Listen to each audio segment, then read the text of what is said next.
Good afternoon. My name is Dougie Graham. I'm the Deputy Governor of HMP Isle of Wight, and I'd just like to extend to everybody a hugely warm welcome, and it's really great to see everybody who's turned out for today, a huge number of people, for this important occasion.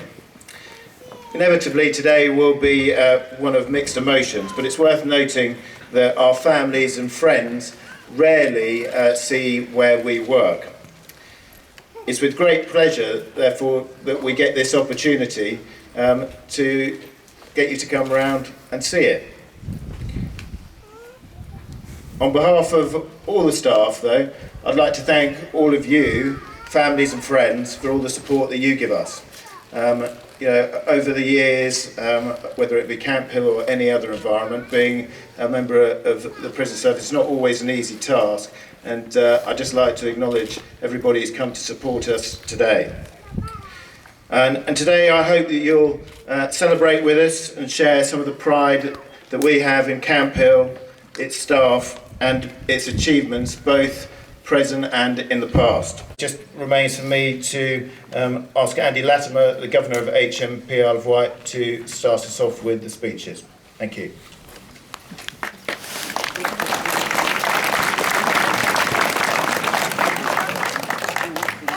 Well, good afternoon, everybody, and I'd just like to start by echoing Dougie's warm welcome to you all, and especially our guests and staff families who are joining us today at this ceremony to formally mark the closure of Camp Hill.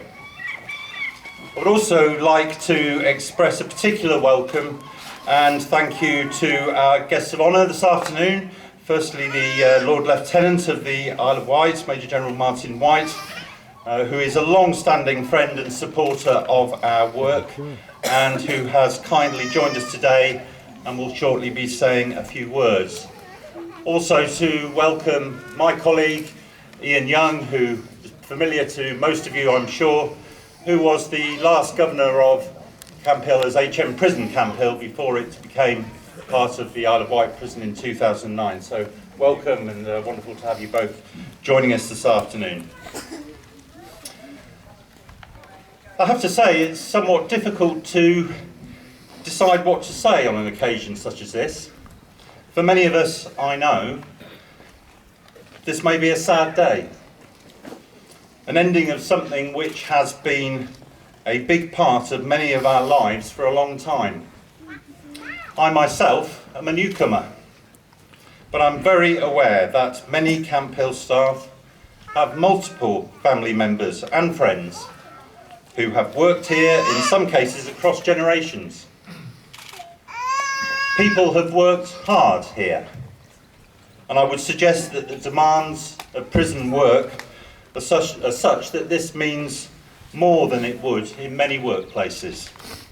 Prison work is human activity, and the emotional and physical commitment that is needed to do the work well mean a particular kind of personal investment has been made by staff in this place.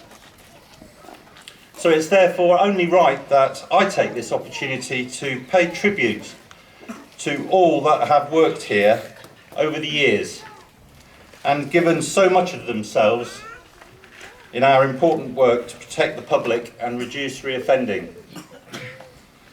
This has never been an easy task. Governor Bob Smith found these mentions from Camp Hill's earliest days, almost exactly 101 years ago, quoted in the Isle of Wight County Press. And I'll just share them with you. 30th of March, 1912, Camp Hill Prison. The occupants of the new prison for habitual criminals at Camp Hill are steadily increasing in number. 19 arrived from Dartmoor on Monday. Only 1 week later, 6th of April 1912, an attempt at escape was made by a convict from the old prison who was working at the new Camp Hill prison on Saturday morning. Whilst a contractor's cart was passing through the gate, the prisoner slipped out on the side opposite to that at which the guard was posted and dashed down the road through the forest towards the Yarmouth Road. The warders and workmen joined in the short-lived chase when guard Cantello brought the prisoner to bay by firing over him to frighten him. The prisoner at once threw up his arms and shouted, "Don't shoot anymore, I will come back." He was secured without further difficulty and taken back to the prison. While the methods of doing so may have changed, the priority of preventing escape has remained. Staff here today will, I'm sure, all have many memories of the times that they have spent here. The camaraderie between each other as colleagues in particular. And of course too, of the offenders. They have done their level best to keep secure and safe and challenge, engage and support to address their offending behaviour and return to our communities as better citizens. Those memories are precious and will stay with us, and rightly so, because what we experience and do in our workplace is part of who we are and the legacy that we leave for the future. In its 101 years, Camp Hill has touched thousands of lives, and we will shortly be remembering those staff who made the ultimate sacrifice in the last century's world wars. I want also to extend a special thank you to the team that has worked so hard to prepare Camp Hill for its closure and handover today to the Ministry of Justice. It is only 14 weeks ago that it fell to me to inform staff that the decision had been made that the site was to close. At that time, everything was fully operational, with all residential wings, departments and activity areas up and running. Since then, a Herculean task has been achieved. The transfer of the population was a priority, of course, and that had to be done carefully and sensitively, mindful of any risks to themselves or others that individuals might present, trying to support learning, resettlement or offending behaviour work that prisoners were undertaking and transfer them to destinations that were compatible with their needs. 467 prisoners were transferred to 15 different establishments in 40 days, almost all to their home areas for their eventual resettlement. On the 8th of March 2013, the last prisoner to serve a sentence at Camp Hill was escorted through the double gates on his release. The escort was Governor Bob Smith and Officer David Howarth, and as the last prisoner to serve his sentence here, he asked if he could be the one to finally turn the lights out. At the far side of the gates, Mr. Smith and Mr. Howarth shook his hand and wished him well for the future. On marching back into the establishment, Mr. Howarth and Mr. Smith were applauded by every member of staff. A poignant moment, I'm sure you'll understand, for all. Practical decommissioning also got underway quickly, and the scale of this is best illustrated by some figures. 3.5 tonnes of shredding, 14.5 tonnes of paper recycling, the equivalent of 90 trees, 4,000 files, verified, logged, boxed and transported. Every sheet of 2,800 prisoner files sorted and appropriately stored or disposed of in over 450 boxes. Every building stripped and cleaned, with the items in them redistributed, refurbished or stored for future use. This has included 1,000 chairs, 2 pianos and even a rocking horse. Amazing what you can find. The professionalism with which the decommissioning has been handled is something of which everyone involved can be really proud, and I thank them on behalf of all of us. The closure announcement was a shock to everyone and difficult to come to terms with for many of us. Yet the job that we've had to do, the job of closure, has been done and done exceptionally well, and that, I think you'd all agree, is in the tradition of Camp Hill. I hope staff today will leave Camp Hill with great pride and with heads held high for all that they have done over the years and achieved. And just finally, I want to look to the future. Of course, as I mentioned earlier, since 2009, Camp Hill has been part of Her Majesty's Prison Isle of Wight. That prison remains an important part of the national prison estate, providing a valuable service to the criminal justice system and the public, both locally here on the island and beyond. Long may it continue to do so, with those who have served here at Camp Hill, who remain with us, carrying on the good work that they have performed here in the rest of the prison. For those across the prison who've decided to leave the organisation or redeploy to other establishments, we thank them and wish them and their families every best wish for their future endeavours. But for those remaining, rest assured that the legacy of Camp Hill will continue in your work. Thank you. First and foremost, I'd like to thank Andy for inviting me to talk to you today. I'd also like to thank you, Andy, for sorting out my shredding I left behind in the office. And can you tell me where the rocking horse went? I used to spend hours on that. I spent, in March, just gone, I've spent 30 years in the prison service. 6 years of those I spent at Camp Hill Prison. Firstly, as a new entrant prison officer. Secondly, as the head of operations and security. And finally, as the governor. On the 14th of March 1983, I arrived at the main gate 15 minutes late, which went down well, with Jim Maguire, who was the training PO. He was a bit like Screaming Lord Sutch, not so much of the Lord and plenty of screaming. The track I had playing in my car on the day that I arrived was Eurythmics, Sweet Dreams Are Made of This, and I've had quite a few sweet dreams about Camp Hill since.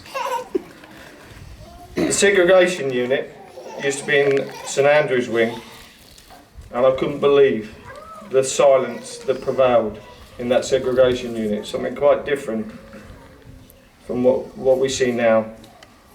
And that has stuck with me for 30 years. Exercise used to take place out on the sports field.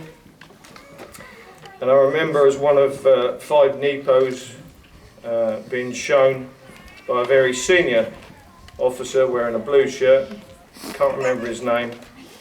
The prisoners lined up and were sort of marched off orderly to work, and he pulled out one prisoner and stood him by the wall. And he went on to remonstrate how this individual was serving 5 years for supplying drugs. I dread to think how many prisoners will be lined up against that wall today. I had my first introduction to circuit training in the gym here at Camp Hill with a man called Eric Rowett. It was Eric that persuaded me to join the prison service. And earlier on today I went to St Michael's Wing, which I remember fondly from NEPOing. I always call it the one man, one bun story. I was stood there in a suit not dissimilar to the one I'm wearing today and a cap badge on my pocket. And I remember Jim Maguire, the training PO, saying to me, "One man, one bun, stand there, son." So I was handing out one bun to one man, and along came the individual that says, "That's all right, Gov. You can give my bun to the man behind." So remembering what Jim had said, one man, one bun, I said one man, one bun, and I got my first ever mouthful in St Michael's Wing, and I remember that very well. On the 2nd of September 2001, very strange for me, I returned here as the head of operations and security. I worked for the governor then, called Steve Metcalf. I worked with a man who many of you will remember, called Roger Bray, who used to stand about 5 windows along here most of the day with his head stuck out the window talking to prisoners. It's something that we try and encourage everybody to do nowadays. Dave Thomas was the head of residence. Eddie Walder, a lot of you will remember.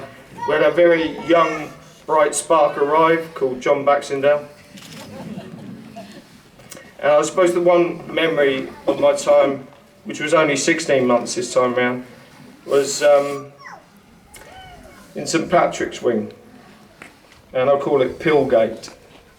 And it was New Year's Day, and I know that a lot of you that I've already seen around this courtyard today were here with me. A prisoner had been out to St Mary's that morning, and very fortunately for him, he'd been sent home with a month's worth of medication. The trouble was, if you took 2 or 3 of these pills, you became unconscious. And I got my very first call at lunchtime as duty governor, and we found the first one unconscious, very quickly followed by the second, and the third, and the fourth, because obviously all the pills had been handed out that lunchtime. And so I think we probably had more ambulances in here that lunchtime than we probably did for the rest of the month. On the 26th of February 2007, even stranger, after being away again, I returned as governing governor. I took over charge from Bob Bennett, who I've already seen here today. And I know that on Bob's very last day, we had a death in custody again in that wing, so that was quite a bad day for us both, really. I took many phone calls whilst I was governor, and I suppose one of the phone calls that I find most amusing was when I was attending the Isle of Wight Festival, and I know the man's in the audience because I've seen him, getting a phone call saying I'm hidden in the bushes behind the quarters with the Isle of Wight police, and we're just about to pounce on somebody who's going to throw drugs over the wall. Is that all right, Gov? Yes, Mark, it was all right.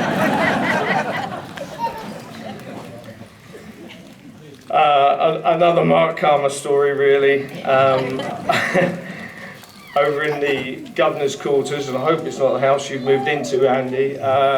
We went out there one day to find about 24 cannabis plants growing in the garden. Fortunately, the quarters have been empty for quite some few years, but I know the Isle of Wight police were very grateful for our call. Much of my time here as governor, the latter part was slightly tainted, in as much as we knew that clustering was about to arrive. Although I'm eternally grateful to those who served with me as part of the senior management team here, in making sure that we carried on to fulfil our duty right up till the time that we all became HMP Isle of Wight. My favourite place in the jail is the bridge on St Michael's. I just popped up there earlier. I used to spend, I won't say hours, but quite some frequent visits there, and I used to like to watch the prisoners' faces, wondering what the #1 governor was doing loitering on their bridge that they like to control. On a serious note, I'd like to thank everybody who worked with me here at Camp Hill for the support that you gave me. I would also like to wish those who are going on VEDS the very best. Can you make sure you take it out of the pension pot more than you put in? And for those of you that are going on to pastures new, I wish you well, and if you're just going down the road, best of luck too. Thank you very much. The Lord Lieutenant of the Isle of Wight, Major General Martin Wight. Thank you.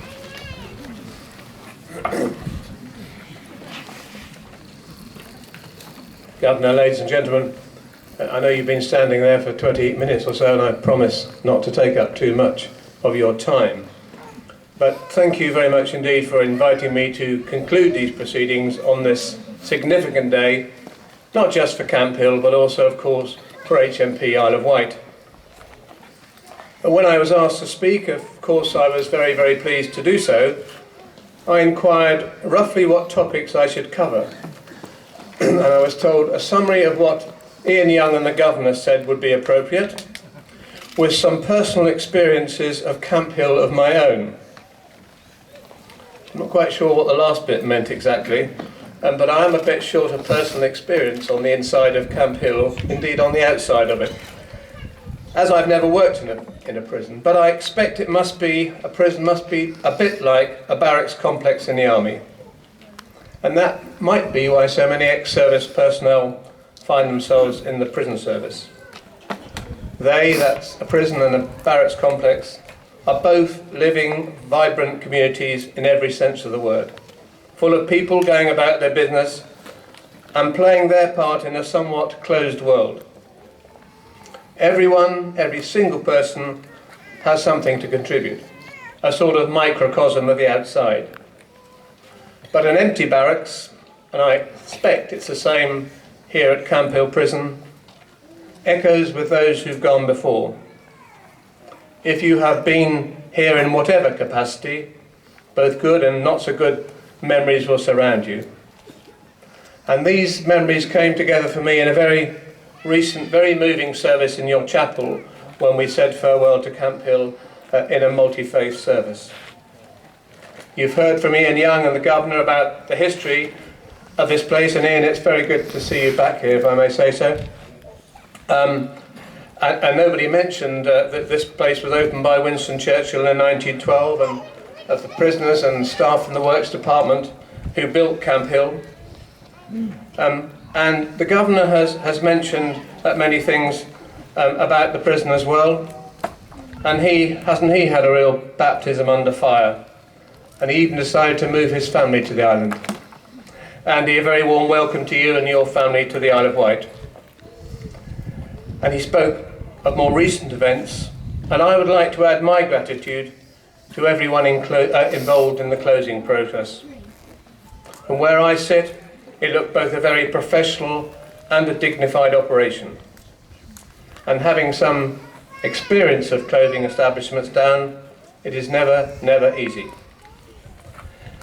And finally, ladies and gentlemen, I must say I value greatly my formal link with HMP Isle of Wight, an association which began in 2006 when I was appointed as your Lord Lieutenant. Indeed, I remember being part of the discussion process that came up with a new name. I acknowledge and thank those voluntary groups on the island, either more formally through the IMB, but including many other groups, ex-service, social, cultural, educational, music, craft, and I guess I've missed some, for their commitment to Camp Hill and HMP Isle of Wight. But more particularly, you, the prison, are an important part of our community. Your staff and their families, and how often we forget the support of the families, contribute to making this island a very special place to live. You remain a major employer, and our economic links are both many and various, from healthcare to goods and services. The future is always hard to predict, especially in these tough economic times when change seems to be endemic. But I really hope that HMP Isle of Wight will continue to play its part in our lives on the island. I see absolutely no reason why it shouldn't. Thank you very much.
further back, please. We need the photographer to be able to get in. Can I ask you all to move back, please? Well back, please. Keep going, please. Keep going, please. Keep going, please. And again. Thank you.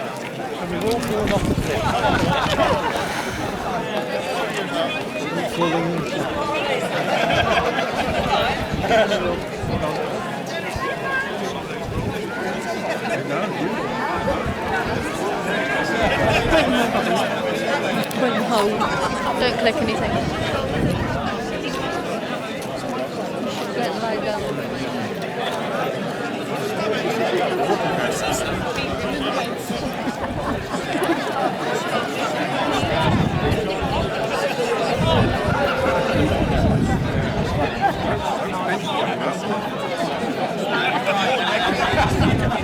I think we'll have the photo for class.